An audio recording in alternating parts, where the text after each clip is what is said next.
A lot of this isn't going to make sense to you, and I'm sorry about that. I'm just going to start at the beginning, with the house.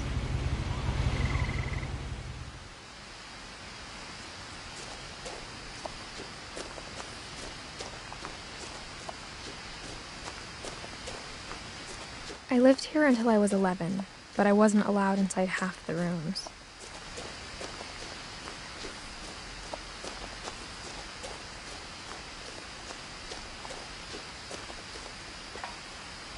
Inside the mailbox were bills from 7 years ago, marked urgent, open immediately.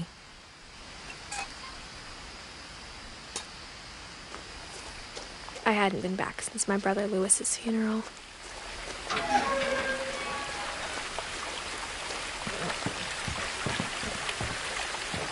In her will, my mother left me a key, but didn't tell me what it unlocked. Maybe she thought I'd know, or she thought that the mystery would be enough to bring me back.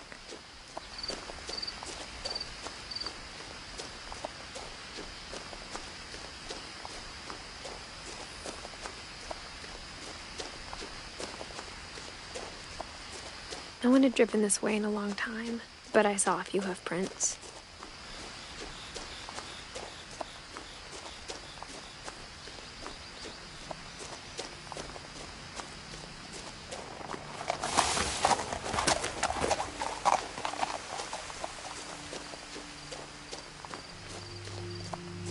The truth is, even after I inherited the house, I never thought I'd come back to it. But now I had questions about my family that only the house knew the answers to.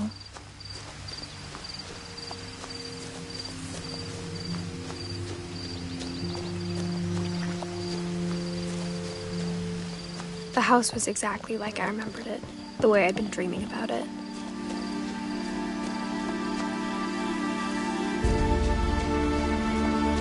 As a child, the house made me uncomfortable in a way I couldn't put into words.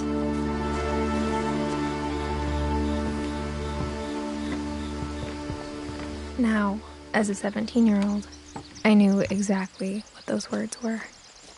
I was afraid of the house. I hoped the key might unlock the front door. It didn't. Looking in, I felt like the house itself had been waiting for me.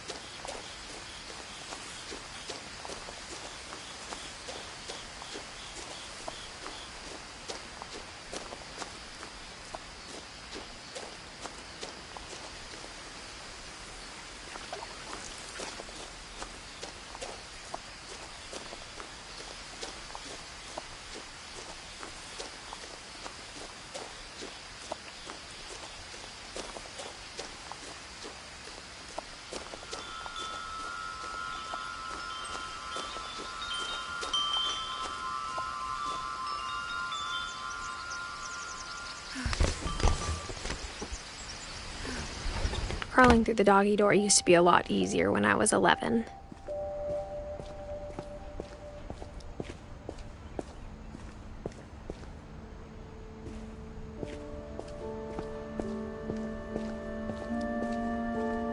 For the first time in years, I felt like I was home. But instead of a family, there were just memories of one.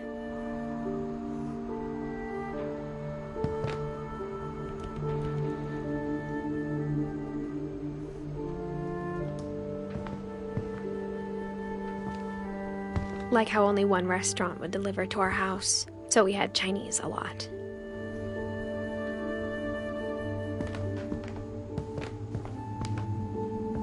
Or how after Lewis started working at the cannery, we all got sick of eating salmon. Except our cat, Molly.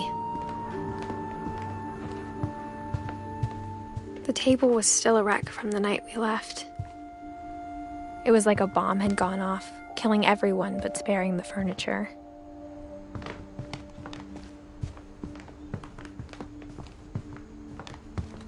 My mom was the only one of us who could imagine Great-Grandma Edie living in a nursing home. Nothing in the house looked abnormal. There was just too much of it, like a smile with too many teeth. Mom always told me to stay out of the basement, so I wasn't too surprised when the key didn't fit.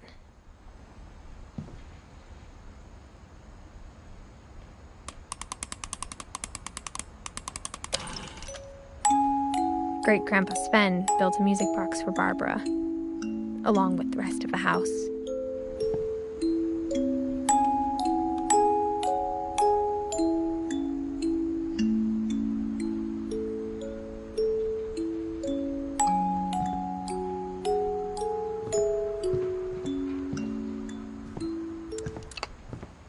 A lot of things got left behind in the whirlwind of that last night.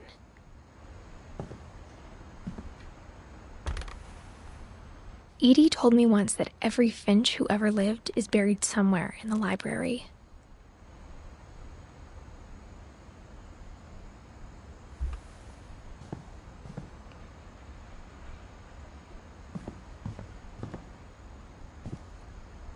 After Milton disappeared, Mom sealed up all the bedrooms. Then Edie retaliated and drilled peepholes.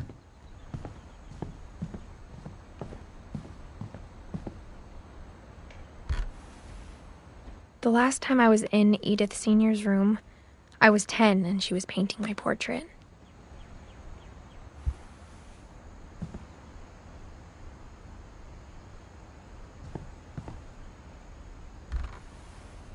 As a kid, I just assumed every house had peepholes and sealed rooms you weren't allowed inside of.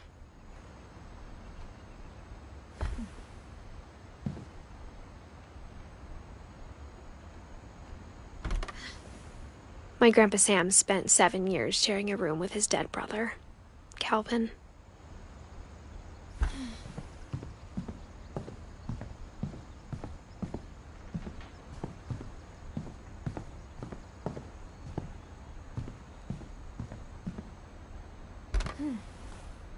Molly always seemed like a girl I could imagine being friends with, if she hadn't died in 1947. I spent a lot of time playing in Great Uncle Walter's room. Lewis told me there were secret passages, but I never believed him.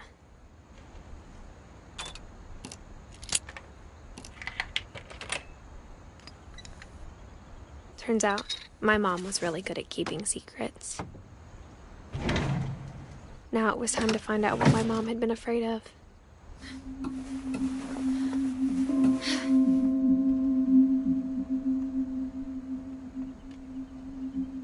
From the paintings on the wall, it was clear my brother Milton had been here before me.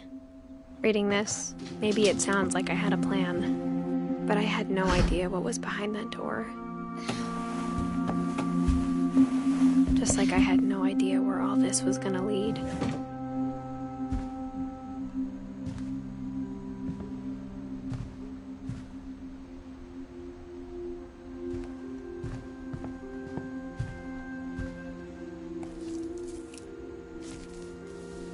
December 13th, 1947. Dear Diary, I'll be gone soon, but I wanted to tell somebody about what's gonna happen. It started when Mom sent me to bed without dinner. I woke up and I was starving, so I looked around for something to eat.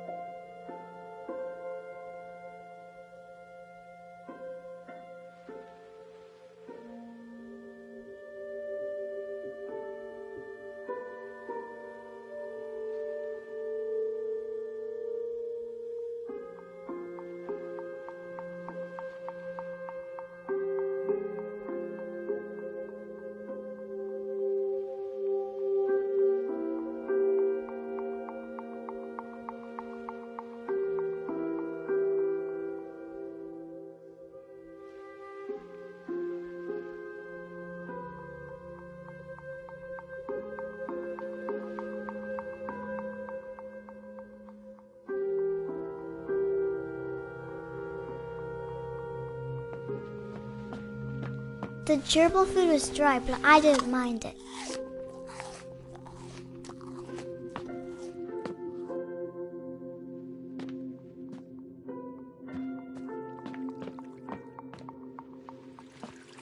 I thought about eating Christopher, but I held back.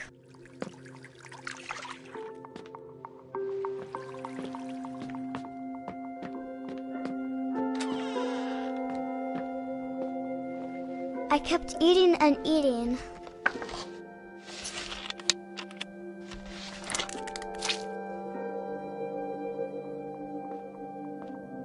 I ate a lot of things that night.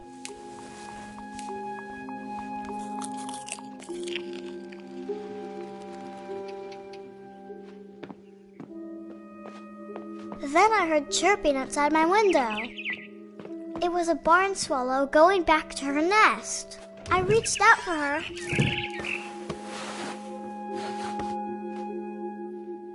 And suddenly, I was a cat.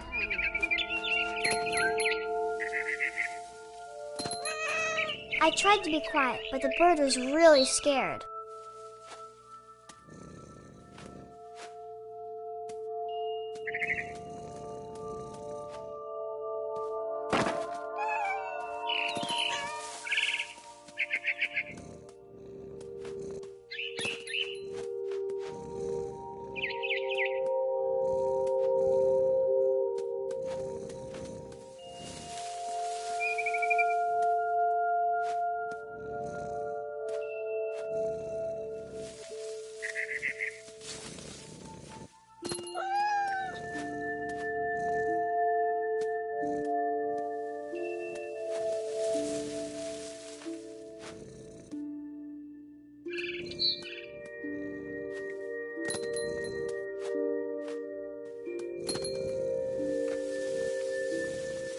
Mom and Dad didn't even look at me.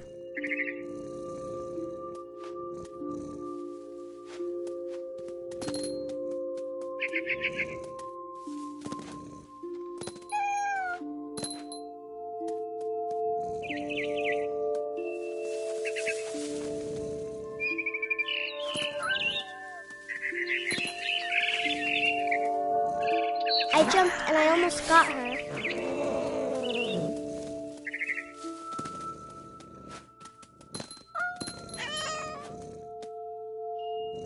I could tell she was getting really tired. Now I was up in the big tree. I promised Dad I wouldn't climb it anymore. All I cared about was eating that mama bird. I gobbled her up. And suddenly, I was an owl. First, all I heard was the wind. Then I heard little teeth nibbling in the grass.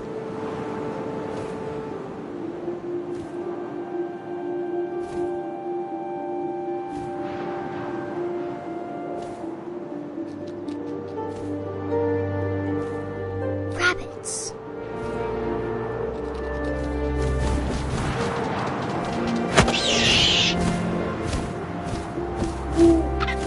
I imagined his face looking up and seeing mine through my talons. I swallowed him up, and I didn't chew one bit. Then I flew off to find something bigger.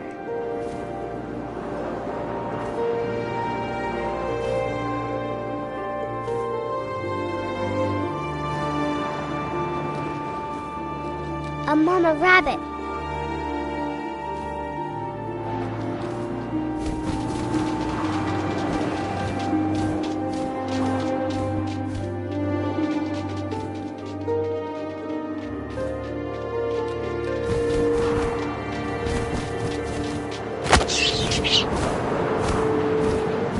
She was almost too big to carry. I started choking, but I couldn't stop eating. And suddenly, I was a shark.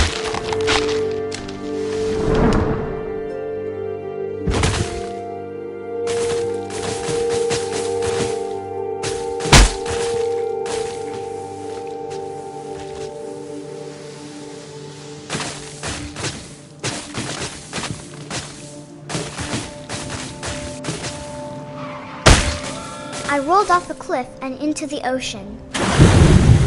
Now, I was hungrier than ever.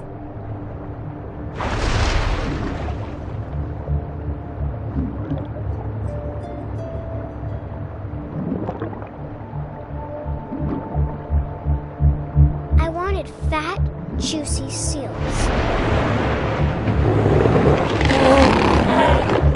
I tore off her flipper, and it tasted really good.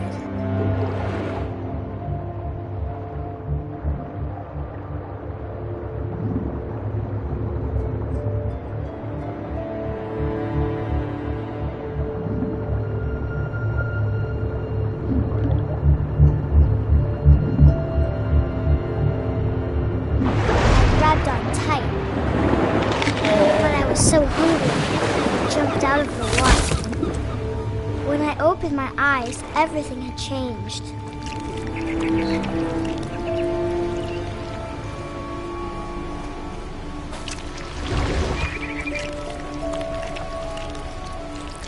Now I was a monster, and I smelled people everywhere.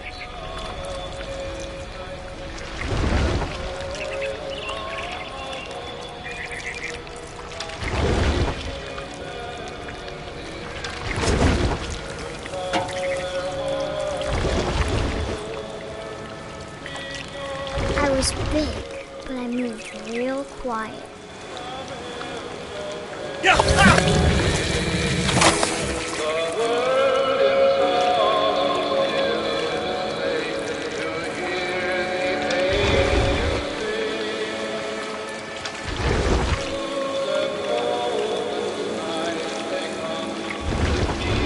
I wanted to stop, but also I didn't.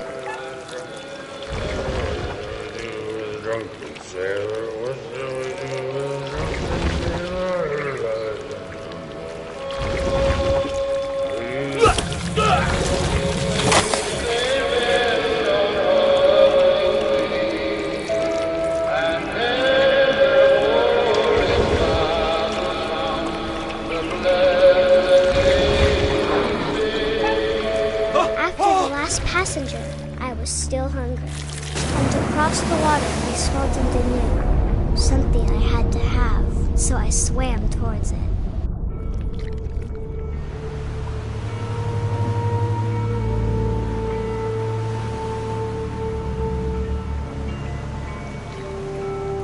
I slithered onto the sand, and the good smell went into an old pipe.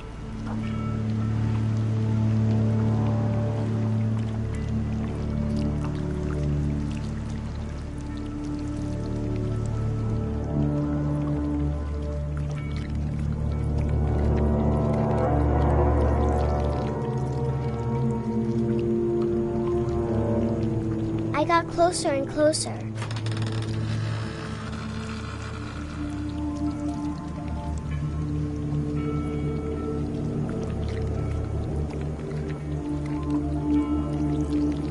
All my stomach started growling. And suddenly, I was me again. I held my breath for a long time, but I couldn't hear anything. I think it's waiting for me to fall asleep. But it's not going to wait much longer. It needs to feed, and we both know I will be delicious.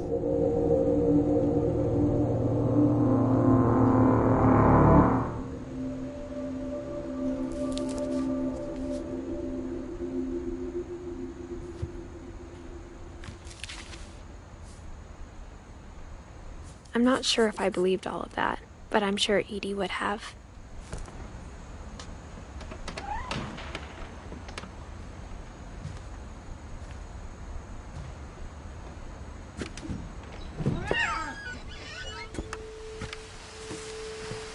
This will be obvious later, but my mom never told me any of these stories.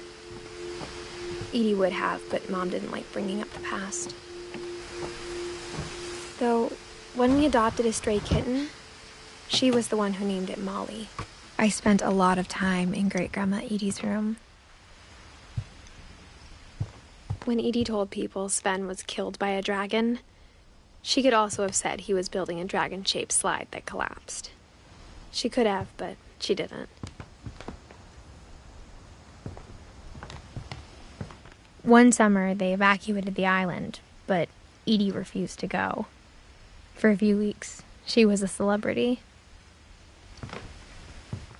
I hadn't thought of myself as Edith Jr. for a long, long time.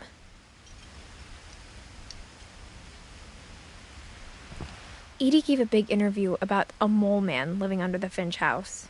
My mom was furious.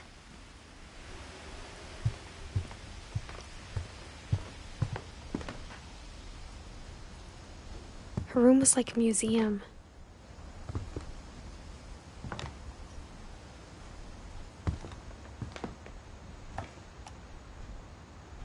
For 500 years, the Finches have been famous throughout Norway for their fortune. And misfortune. Odin Finch buries the latest victims of the family curse, his wife Ingeborg and their newborn son, Johan. On January 7th, 1937, he set sail with his family and his house, hoping to leave the curse behind. But 40-foot waves off the coast of Washington send the house and Odin to the bottom of the sea. Odin's daughter Edie, with husband Sven and baby Molly, step ashore on their new home, Orcas Island. Odin Finch is the first to be buried in the new family cemetery. His daughter Edie is already dreaming of a new Finch house.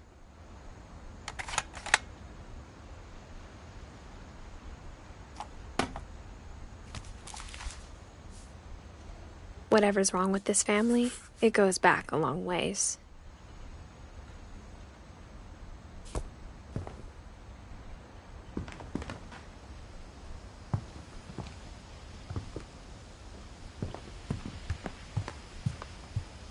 Even in her 90s, sometimes Edie seemed a lot younger than my mother. The only trace Grandpa Sam's first wife Kay left on the house was the pink bathroom.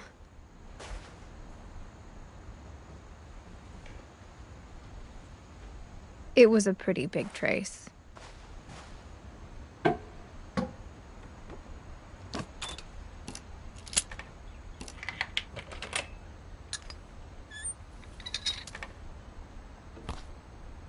There's a secret in this bathroom. It's in the last place you would look. It isn't in the cupboard. It's hidden in this book.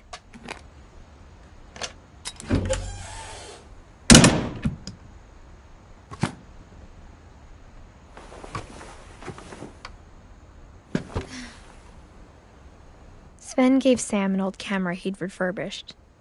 He never put it down.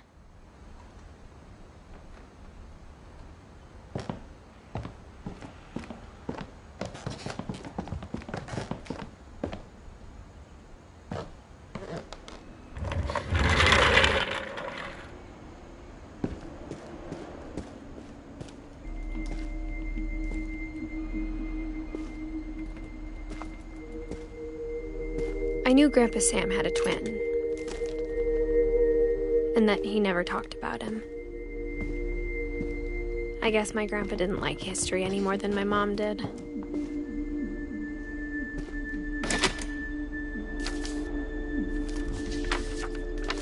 How I Want to Remember My Brother by Sam Finch.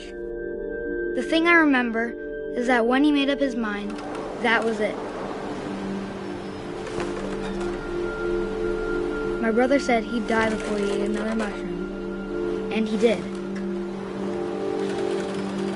At Barbara's funeral, we swore we'd never be afraid again, and he wasn't. I think Calvin always wanted to fly. Sam! Calvin! Dinner's ready! Coming! But that day, he finally made up his mind to do it. I told him going around was impossible. Maybe if I hadn't said that.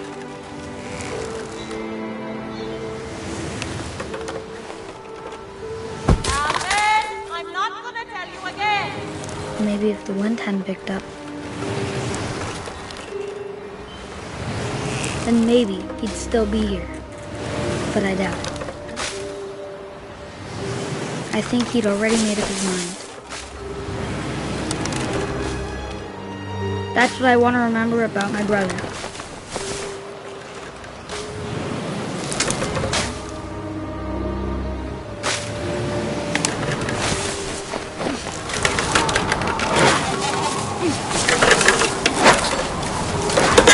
The day he made up his mind to fly.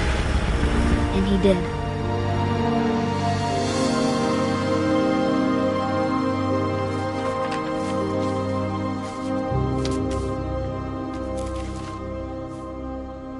Calvin's story felt strangely familiar.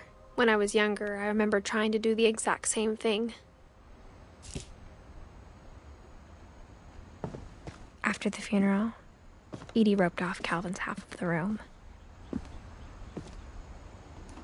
Mom said Grandpa Sam enlisted at 18 and never set foot in the room again.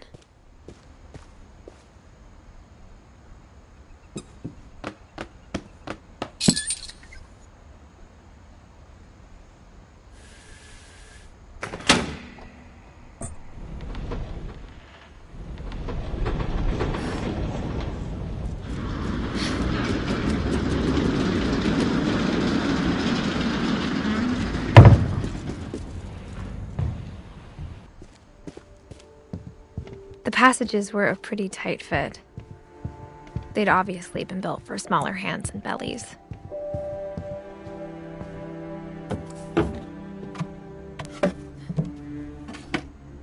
Growing up, I always thought of Barbara as a child star. I never thought about how hard it must have been for her afterwards.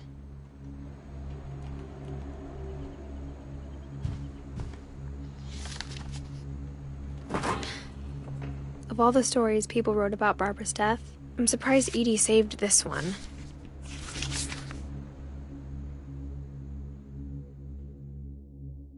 Old Jack here with another ghastly tale inspired by America's most unfortunate family. I'm calling it The Surprise Ending of Barbara Finch. As a child star, Barbara was famous for her scream. Now at 16, she was all washed up. A has-been. But in a lucky break, she'd been asked to perform her signature scream at a local convention for monster movie fans. It was just the boost her career needed. Unfortunately, her scream hadn't aged well. Getting better. I think you just need the right motivation. Her biggest fan and current boyfriend, Rick, was about to demonstrate when... Now that was a great scream. It was Barbara's father, Sven. He'd slipped into a table saw and had to be rushed to the emergency room. So Barbara got stuck babysitting her youngest brother, Walter. Her convention comeback was cancelled. Okay, I'm hearing frustration, but I'm not hearing terror. What if I tried... A gang of hoodlums in Halloween masks have been terrorizing Orcas Island tonight. Police are urging residents to... That came from the basement. You're right! Also, I loved your delivery on that. Why is your basement door locked? Because my dad likes making puzzles and secret passages. There's a key hidden in the music box. The secret is to keep winding and winding until finally the key pops out. Thanks, babe. I'll be back in a sec. 20 minutes later, Rick hadn't returned. So Barbara went to look for him, right on cue. She reached for the music box. And as she wound the key, she listened for Rick, but the house was silent.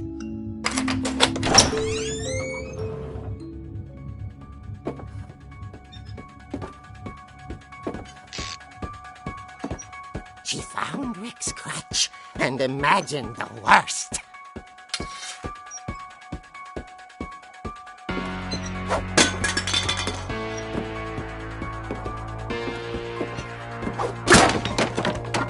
The gang's leader is the infamous Hookman killer, Dr. Carl Hamill, who impaled and then ate his family 10 years ago tonight. Old Finch rattled and grew still.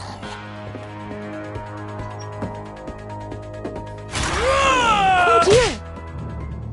Oh! Rick? Barb, relax. I was just trying to scare you to help you find your scream. Well, I'm not scared, Rick.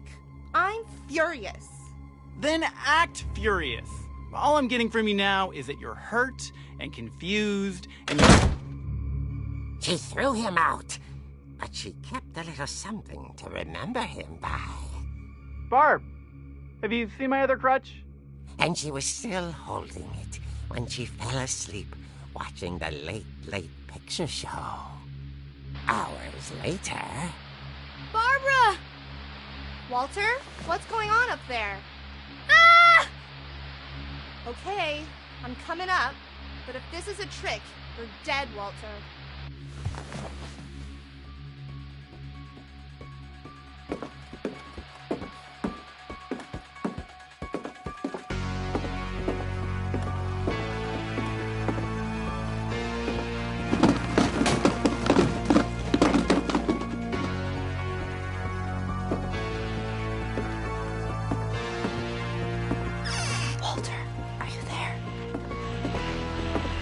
Walter had vanished, but his bedside radio was still on. Orcas Island police describe the man as 6 feet tall, with a steel hook for a hand. Residents are urged to lock all doors and windows and notify the police of any suspicious activity.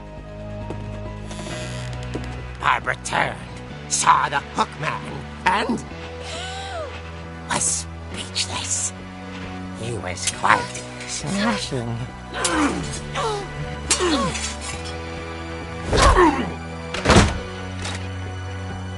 And he was. He couldn't get enough of Barbara. Okay, Barbara, there's gotta be another way out of here. That night, she played her part beautifully.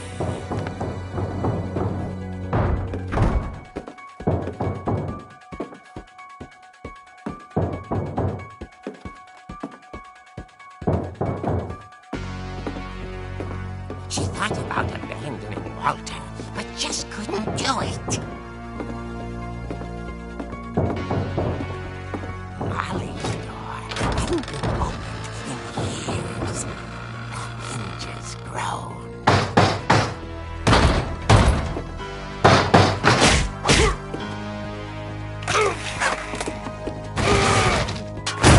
He wasn't moving, but she sensed the story might not be over yet.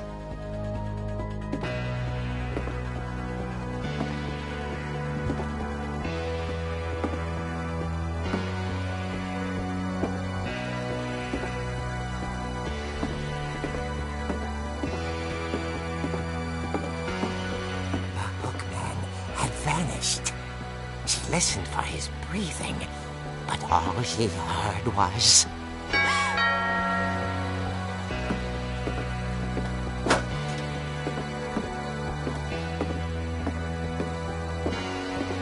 At the door, she heard whispering. It was coming from inside the house.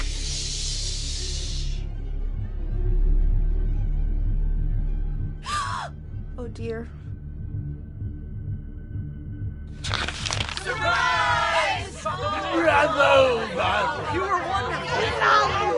The monsters had come to surprise her.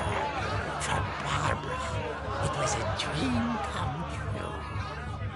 Then she saw what kind of monsters they were, and she realized what was about to happen. She was going to be famous. And with her final breath, Barbara Finch gave the performance of her life.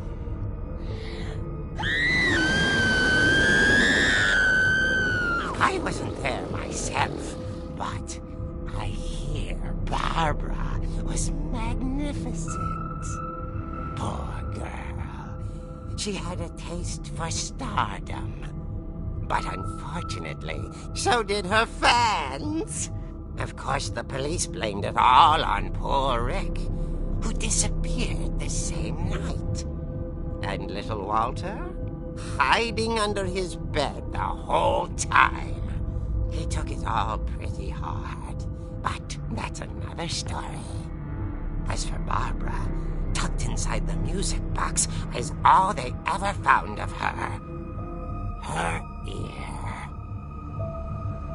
Now that's what I call a real eerie tale.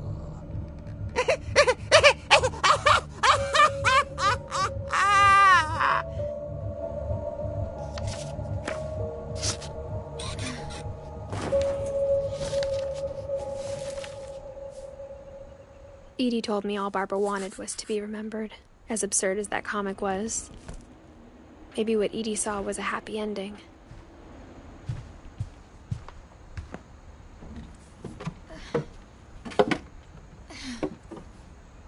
I guess now I know why Mom didn't like me playing with the music box.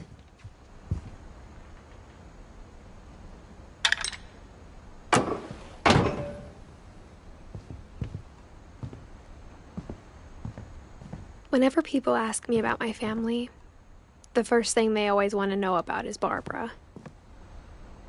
Mom must have locked the third floor stairs on the night we left.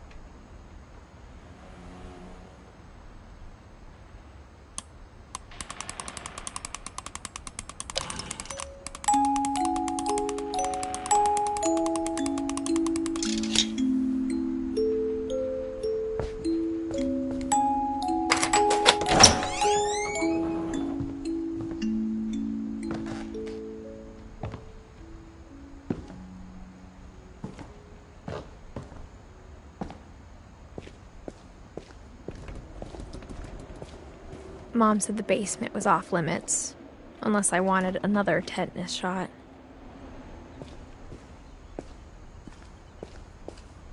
I saw Edie sneak down to the basement once, carrying packages. I thought maybe she was hiding presents. It turned out she was hiding a lot more than that.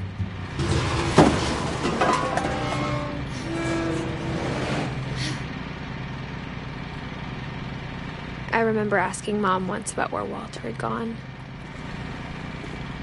She said after Barbara died, he got as far away as he could. If there's a pattern in all these stories, I think it's that none of us has gotten very far.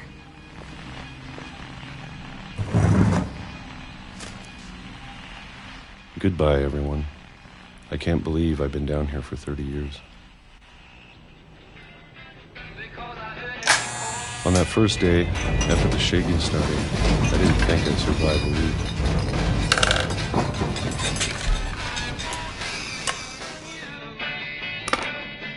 But after a few days, I settled into a routine. That's what kept me sane. Having a schedule, living for today. I always expected to be dead tomorrow. But if you wait long enough, you get used to anything.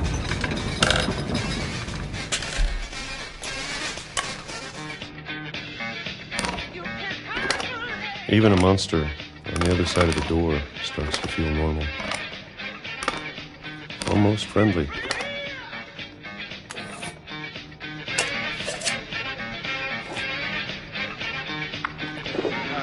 And then one day, everything just stopped. Whatever that thing was, it was gone. Maybe it got tired of waiting. Or maybe I just got tired of being afraid.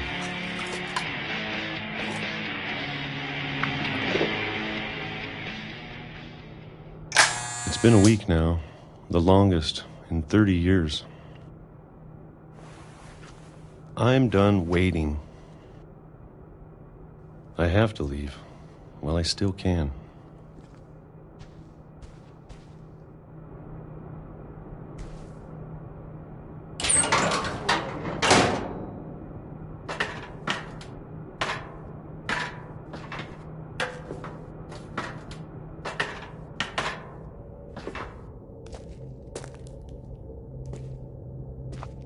I know it's out there somewhere.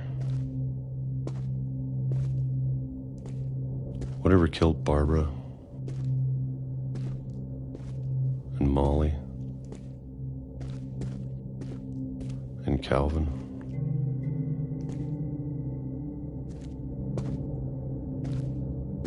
Maybe this is all a mistake. But I need to stop living the same day, even if it kills me.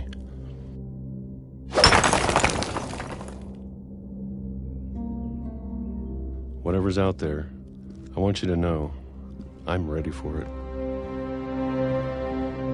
I'm going to appreciate all of it, especially the food.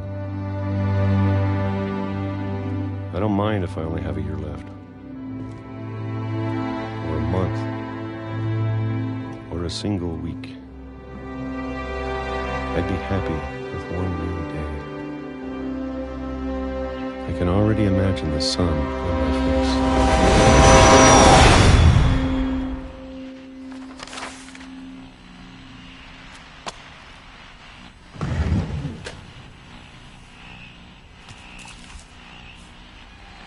Walter died when I was 6. I can't believe my mom never told me he was down here. I'm sure my mom was trying to protect me.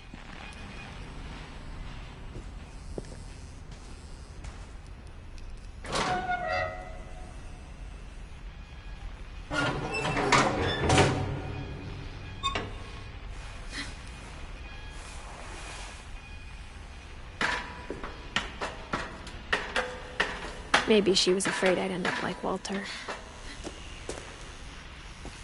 But if she never told me about an uncle under the house, I can only imagine what else she was hiding. I don't want to make the same mistakes she made, trying to bury something that's still alive.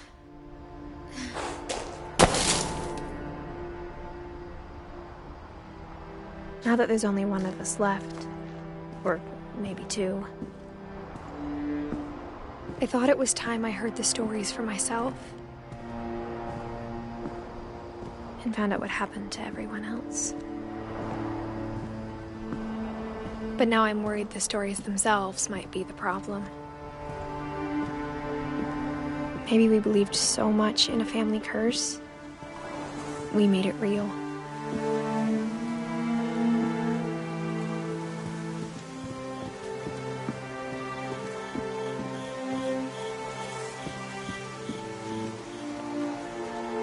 I don't know if I should even be writing this.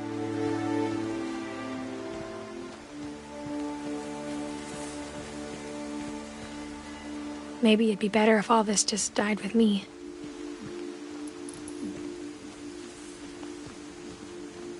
But I thought you should know about your family.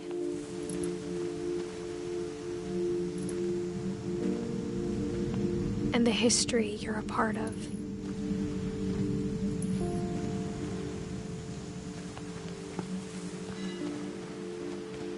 Though to be honest, I feel as lost as you probably do right now.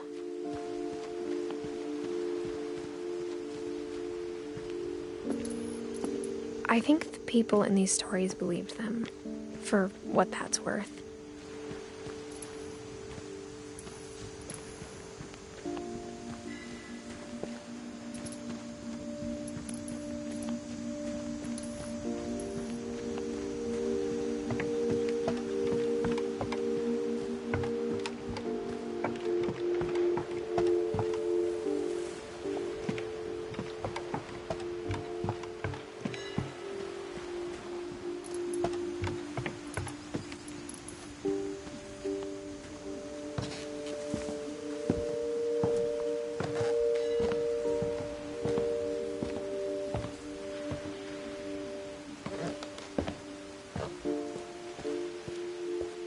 look at the house, it had that history of imagination and stubbornness and madness. Any of it seems possible.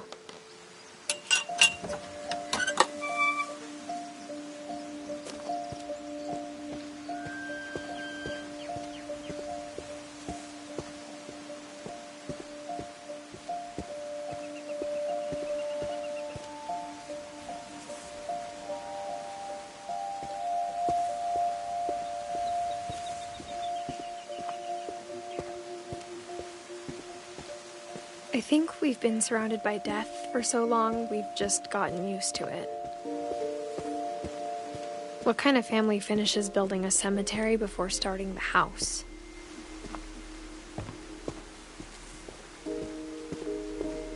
It's embarrassing for me to admit this, but the pet cemetery made me more uncomfortable than the human one. 3 of the gerbils were mine, and 2 had been my fault.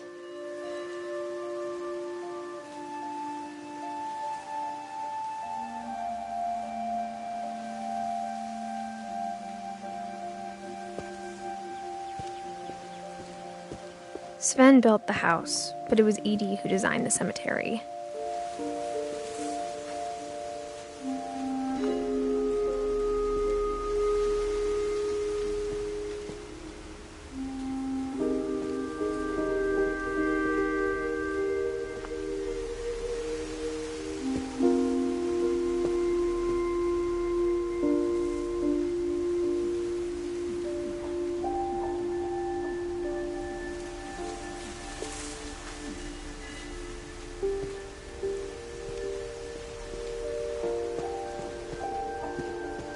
I'm sure Odin's monument had been Edie's idea. My mom was always trying to move on, but for Edie, the past never went away.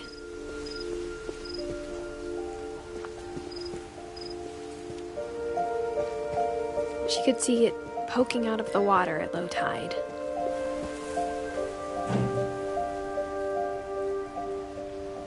Edie said she dreamed about the old house every night.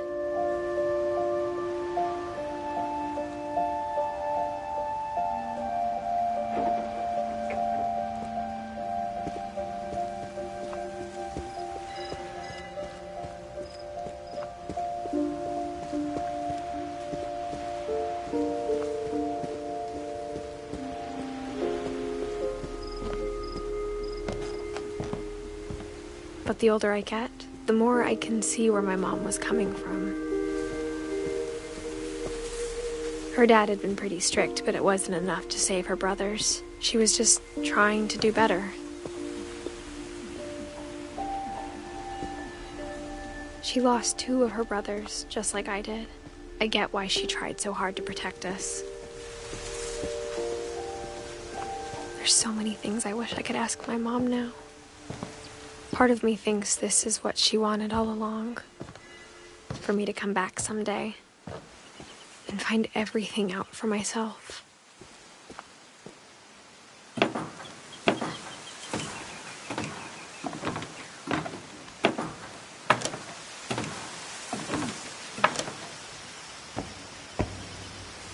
But looking back on it now, if she told me there was going to be so much climbing, I never would have come when I was 22 weeks pregnant.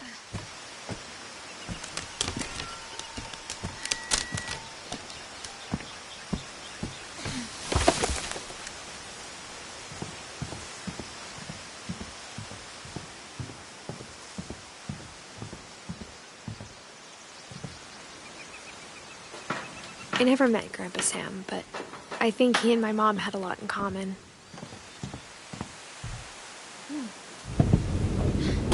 They were both pretty intense. Sam spent his life shooting photos, but Mom said he got nervous being in front of the camera. I guess we're all afraid of something.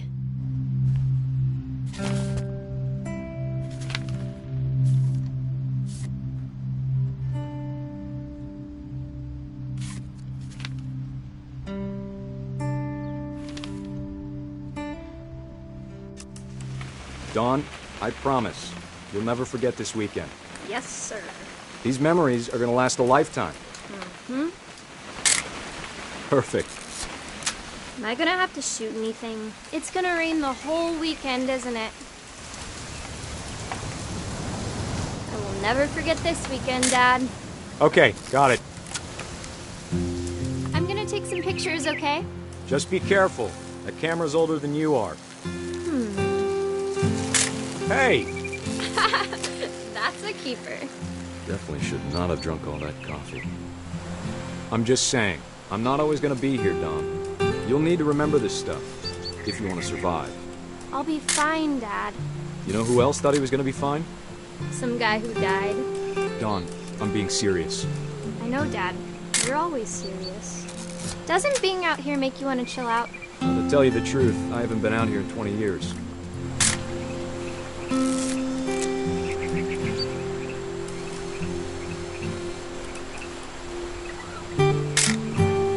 Last time I was with my brother Calvin.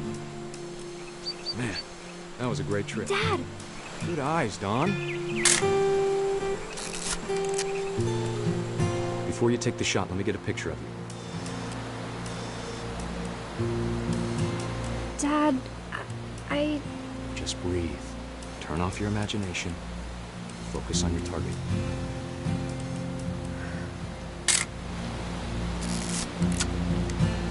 Let me get behind you.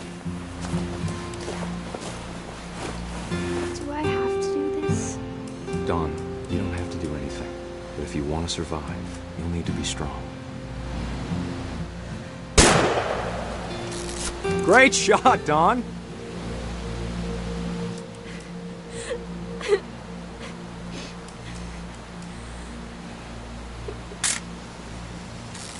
I'm proud of you, Don.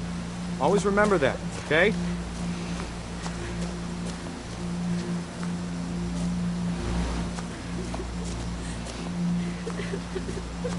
Dad, it's twitching. I think That's it's totally normal, Don. Just focus on the camera. Try not to think about... Dad!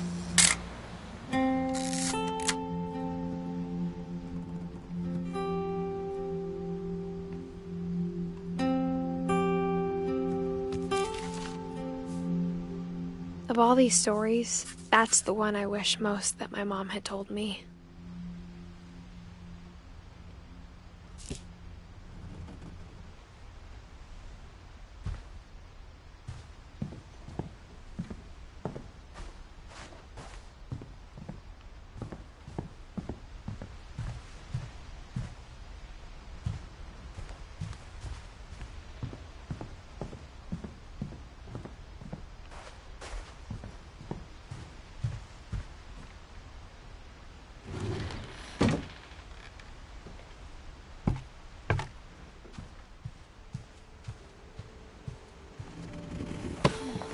After Sam died, my mom and Edie got really close. They'd both lost a lot.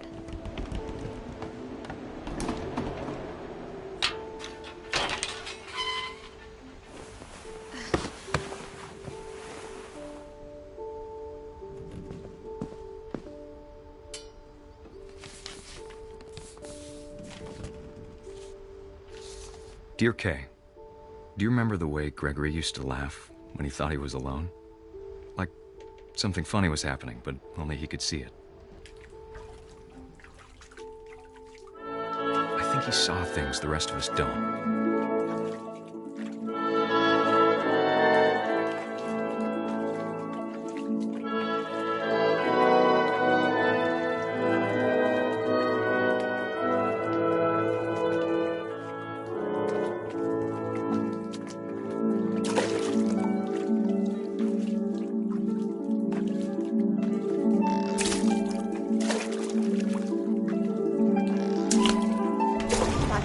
Gregory, it's time to...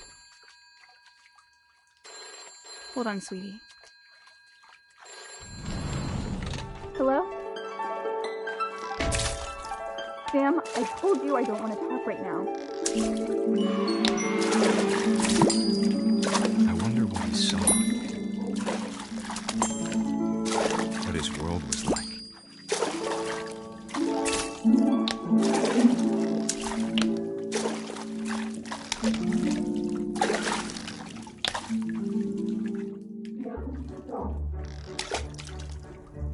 me so much of Calvin. Lost in his imagination. Whatever it was he saw, it sure made him happy.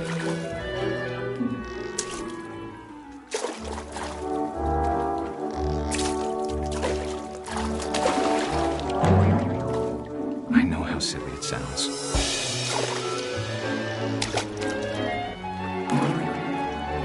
That I worried about a baby being too happy.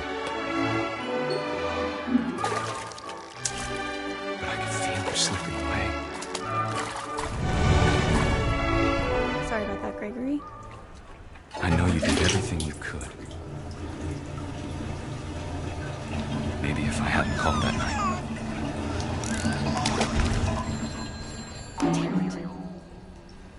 I wish he could have told us about the world he saw.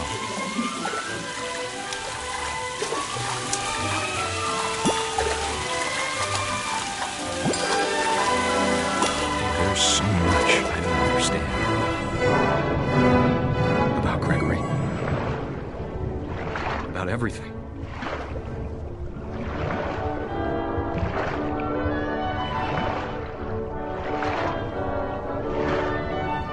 But I know what happened wasn't your fault.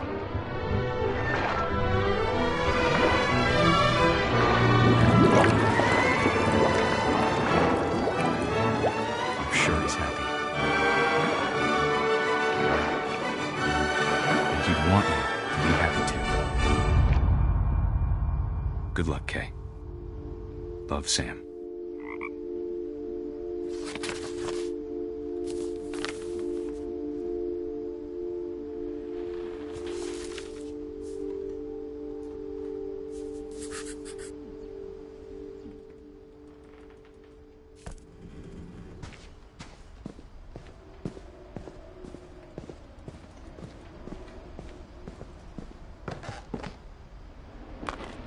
My mom moved up to the loft after her brothers died.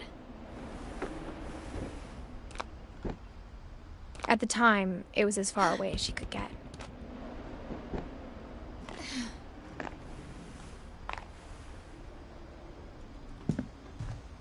I can't imagine what it was like for her to lose 2 sons after she'd already lost 2 brothers. She spent a summer building houses in Calcutta, where she met my dad, Sanjay.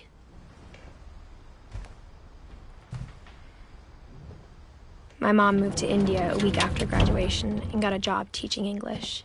Louis was born a year later.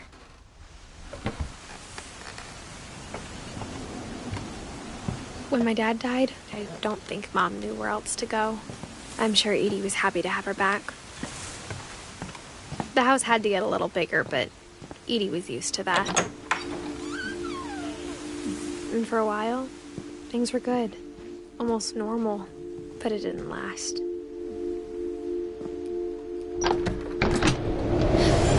The beginning of the end was Milton's 10th birthday, when Edie gave him a castle.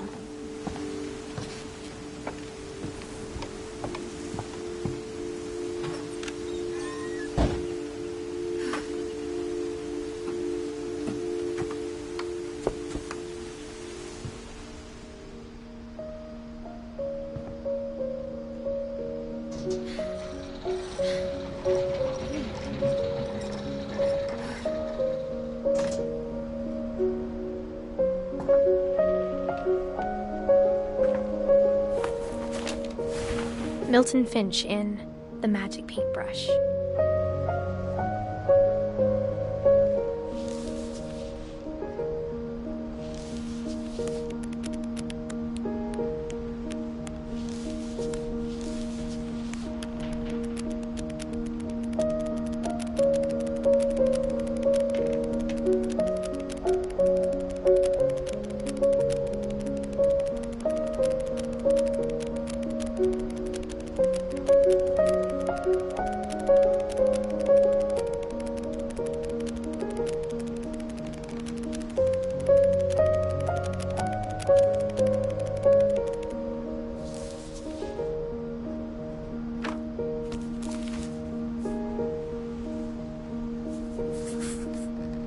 I was 4 when Milton disappeared.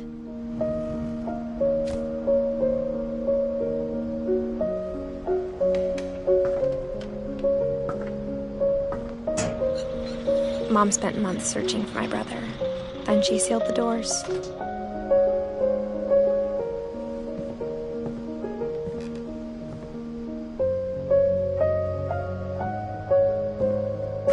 Whatever Milton had found in the house, Mom didn't want it getting out.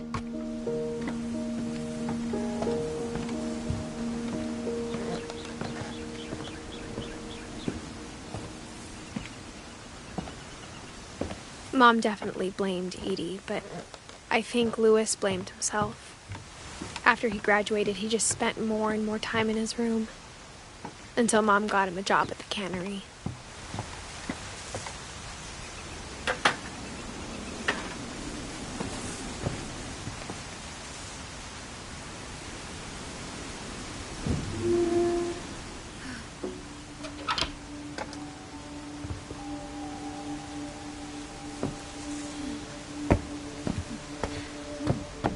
Louis's room smelled very, very familiar. That part of him lived on. Louis and I spent a lot of time playing games together, but he was surprisingly bad at them. He died a lot.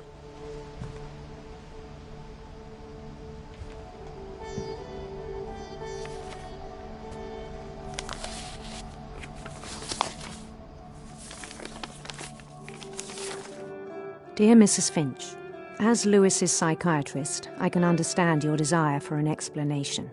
As I see it, the trouble began in January, shortly after we convinced your son to seek treatment for substance abuse.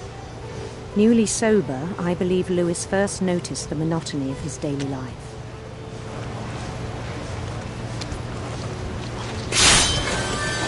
He kept working at the cannery, but he withdrew part of himself. In our sessions, I saw the same behavior. His mind began to wander. I asked him to describe it. He said he started small, imagining a labyrinth. He'd feel his way about.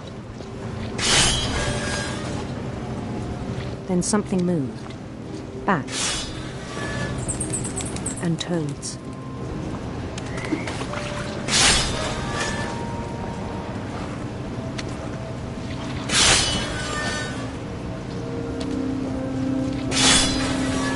And things that have not names. He knew it was all in his head. But he took it very seriously. I had hoped he'd find himself.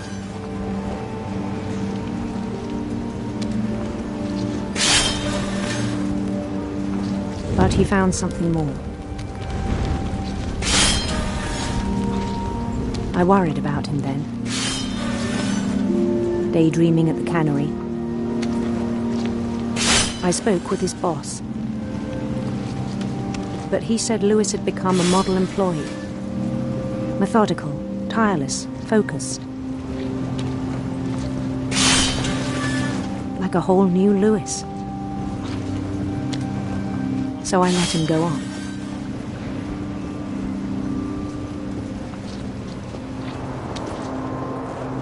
I even encouraged him. It seemed very promising at first. He told me he'd made a new friend.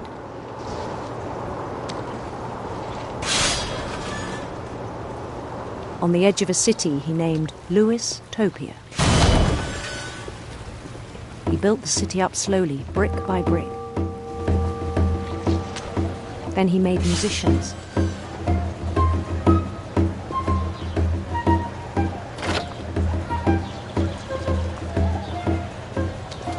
And songs for them to play. He talked about starting a band. And he was always humming something. Every day his imagination grew stronger. He no longer spoke at the cannery. But his chopping was as reliable as ever. Then one day it struck him. all the cheering crowds, even the stones under his feet, were all in his imagination, so he could do whatever he wished.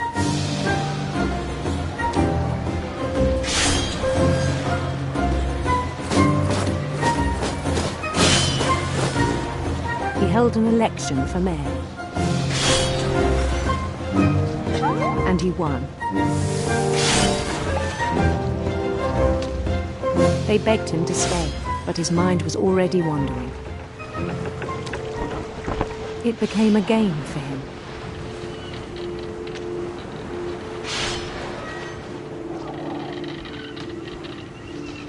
He'd conquer a city, then immediately push on.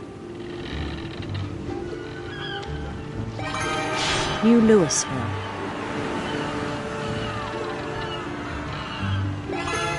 St. Louis. He started drifting away from our reality.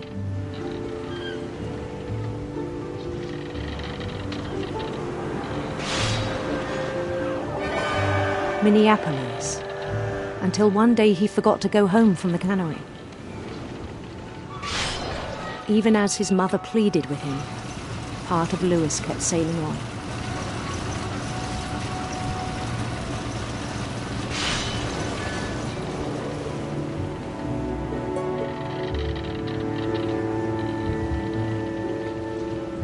In Louisburg, he heard rumors of a beautiful prince.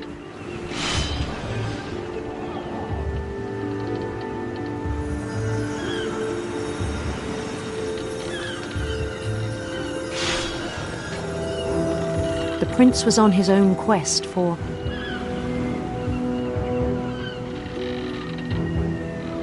sinister serpents.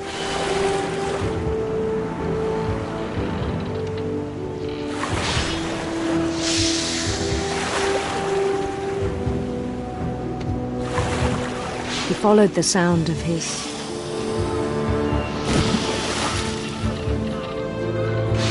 electric sitar.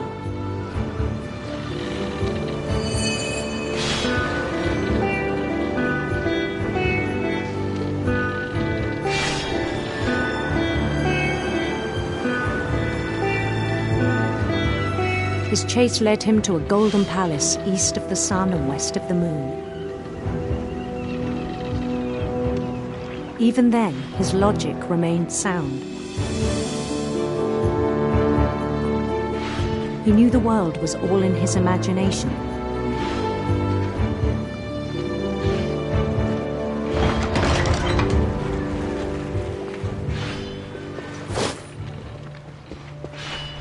But he was so proud of having created it. In his own eyes, he'd become something greater than a king.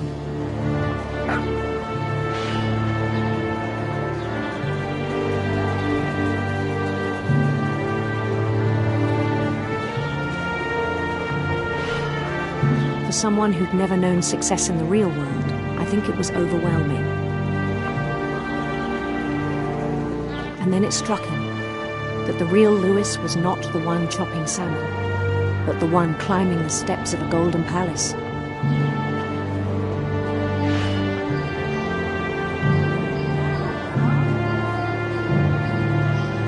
My imagination is as real as my body, he told me.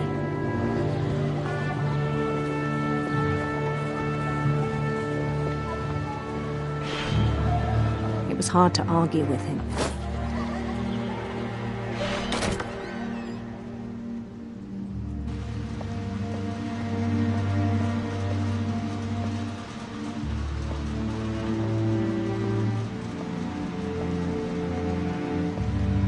He began to forget the world we know.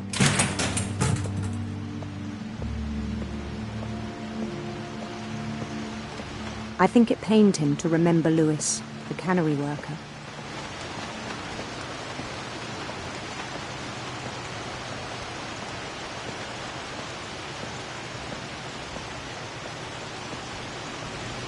He began to despise the man with a royal contempt.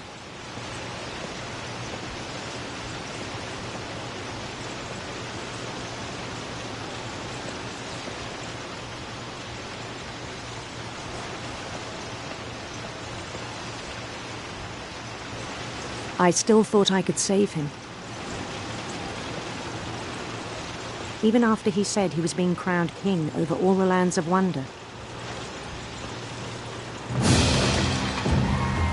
The palace would be packed with his companions.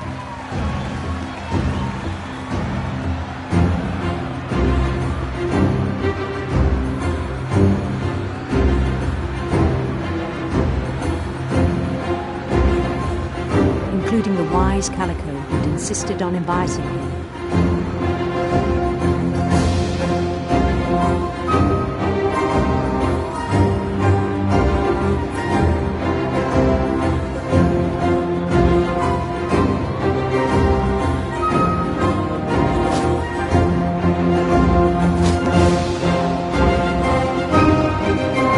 His prince waited, holding his crown.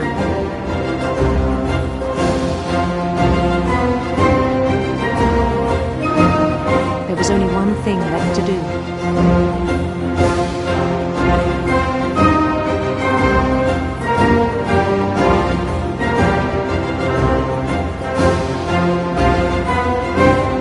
Bend down his head.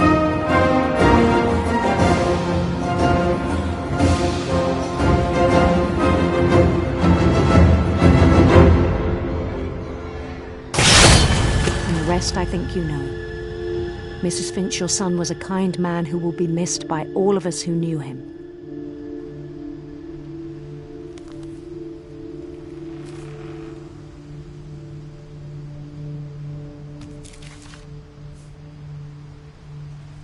My brother was really cool.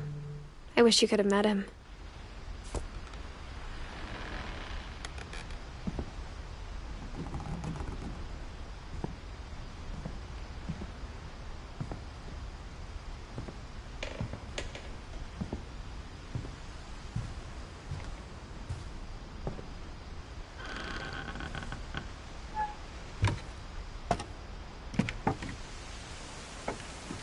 On the way back from Lewis's funeral, my mom told me to start packing. She waited until the day before we left to tell Edie. I'm not sure if she wanted to make it easier or harder.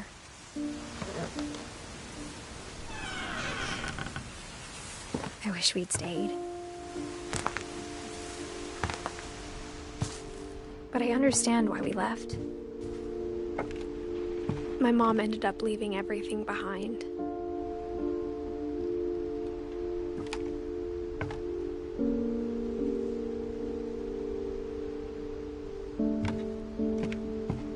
What happened that night had been coming for a long time. Maybe it should have come sooner.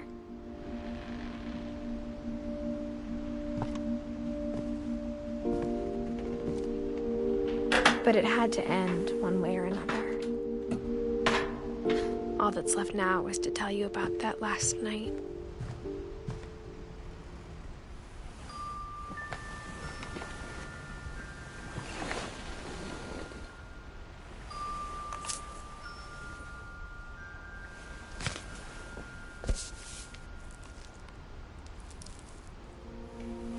That whole last day, Edie just watched us pack and didn't say a word.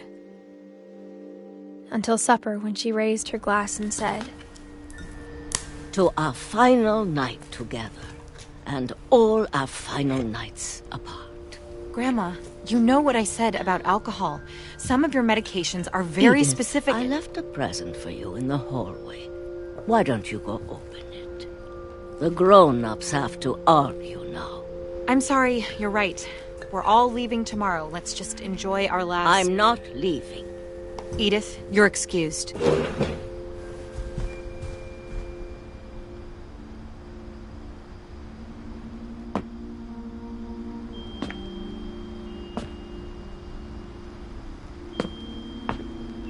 The power had been shut off that morning, but Edie always had plenty of candles. When my mom sealed the library, I don't think she knew about the other entrance, or that Edie had a key to it.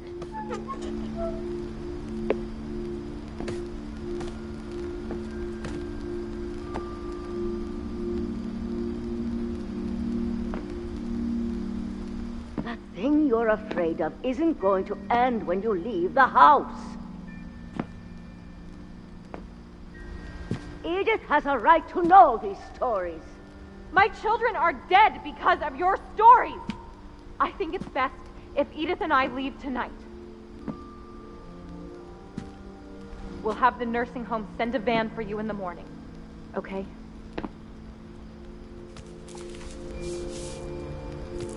Dear Edith, there's so many stories I wish I could tell you, but there's only time for one. This is about what happened on the night you were born.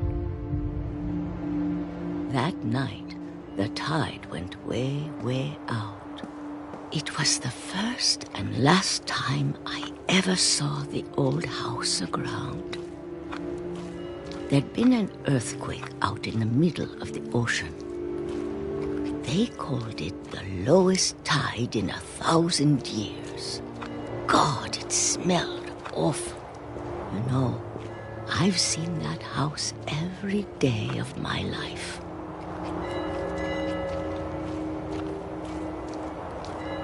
But I never thought I'd go back to it. When the fog rolled in, I lost my way.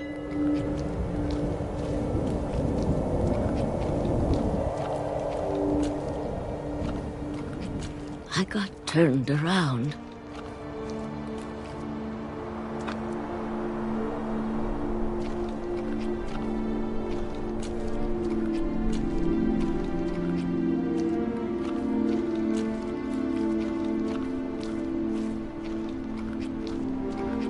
For a while, I wandered. I started seeing things.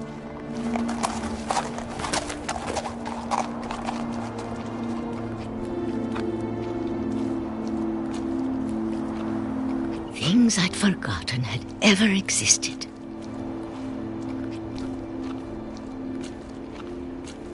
But when I saw them, they felt like old friends. That night, a lot of things came back to me. Or maybe I came back to them.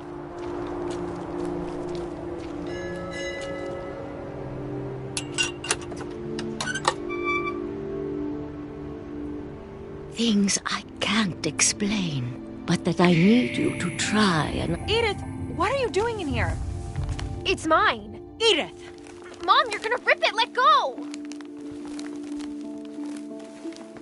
I kicked and screamed, but Mom dragged me to the car.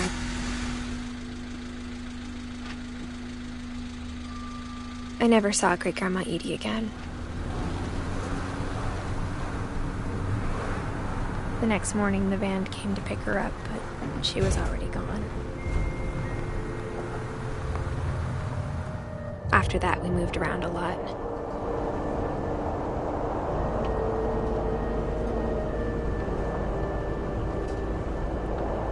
We both tried to make the best of it.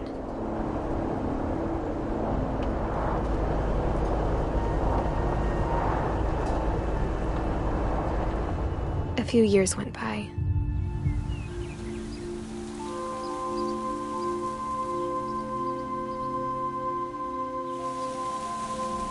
My mom didn't like to talk about it,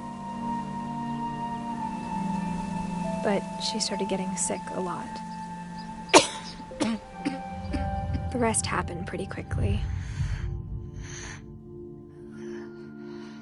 She got better for a while, and then she didn't.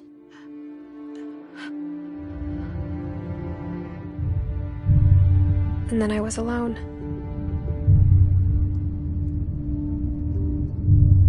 The last Finch left alive.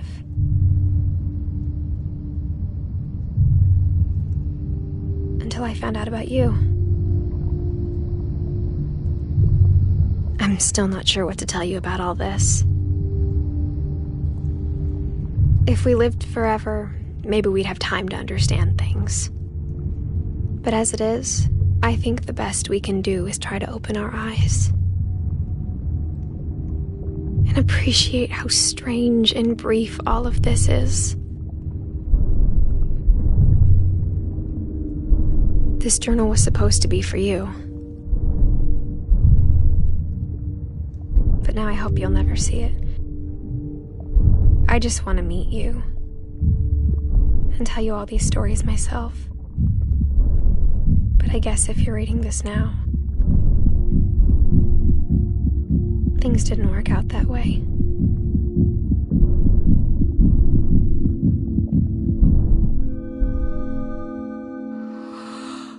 This is where your story begins.